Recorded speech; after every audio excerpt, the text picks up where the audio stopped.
Well, I'm going to help you with it, okay? Spoliation of evidence is when a party fails to preserve evidence. There's a negative inference that the jury can draw from their failure to preserve the evidence. You with me? If you destroy documents, the jury can infer that those documents weren't going to be good for you. If you fail to keep documents, the jury can infer that those documents were not going to be good for you. You've heard the phrase spoliation of evidence, haven't you? I can't recall ever hearing it. It's true in administrative hearings, civil hearings, criminal hearings. I practiced law once 45 years ago, gave it up for Lent one year, never went back. All right. Well, let me tell you what you would have found if you had stuck with it.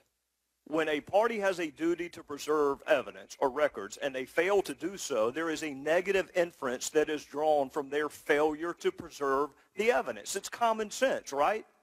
If you destroyed something, the jury has a right to infer that whatever you destroyed would not have been good for you, or else every litigant would destroy whatever evidence was detrimental to them. Agreed?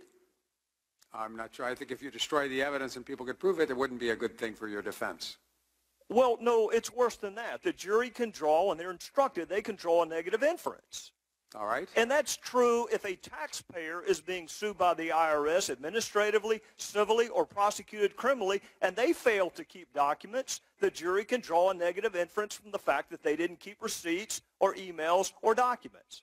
So if it's true and applies to a taxpayer, it ought to apply to the IRS as well. Agreed? Is this a trial? Is this a jury? Is that what you're... I said administrative, civil, or criminal. If you want to go down that road, I'm happy to go down it with you, Commissioner. In fact, I'm glad you mentioned it. You have already said multiple times today that there was no evidence that you found of any criminal wrongdoing. I want you to tell me what criminal statutes you've evaluated. I have not looked at any. Well, then how can you possibly tell our fellow citizens that there's no criminal wrongdoing if you don't even know what statutes to look at? Because I've seen no evidence that anyone consciously... Well, how would you know what elements of the crime existed? You don't even know what statutes are at play. I'm going to ask you again. What statutes have you evaluated? I think you can rely on common sense that nothing I have seen... Common sense. Instead of the criminal code, you want to rely on common sense. No, Mr. You can shake your head all you want to, Commissioner.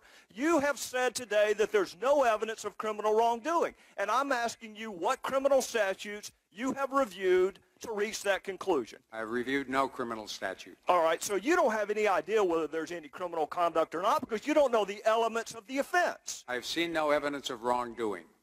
Oh, well, that's very different from no evidence of criminal misconduct, Commissioner. Well, it seems to me if you haven't done wrongdoing, it'd be pretty hard to argue that you've had some criminal violation if you did. Well, what did Lois Lerner mean when she said perhaps the FEC will save the day? I have no idea. What did she say? What did she mean when she said we need a project, but we need to be careful that it doesn't appear to be per se political? You don't think that's a potential violation of 18242? I have no idea if it... Because you haven't looked at 18242, and you don't have any idea, Commissioner. You don't have any idea whether there's any criminal wrongdoing or not. With regard to the production of the evidence, the production of Lois Lerner emails, I have seen no evidence of wrongdoing.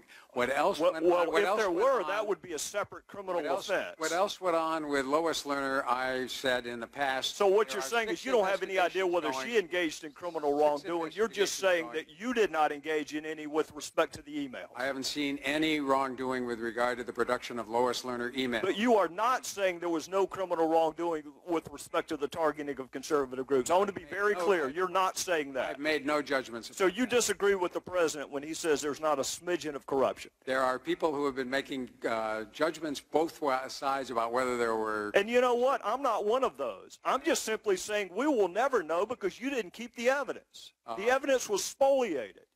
And whether it's negligent, whether it's intentional, whether it's reckless, we still don't have the evidence, Commissioner. Well, you have the evidence that there is no emails from the White House. You have all of the Treasury emails. So the basic premise that this was an argument in a conspiracy driven by the White House does not... No, sir, you're wrong about that. You're wrong about that. That you're repeating a talking point from our colleagues on the other side that we're obsessed with the White House. It was Jay Carney who perpetuated the myth that it was 2 rogue agents in Ohio. It wasn't any of us. Was that accurate? Was that first initial line of defense that this is just 2 rogue agents in Ohio? Was that accurate, Commissioner?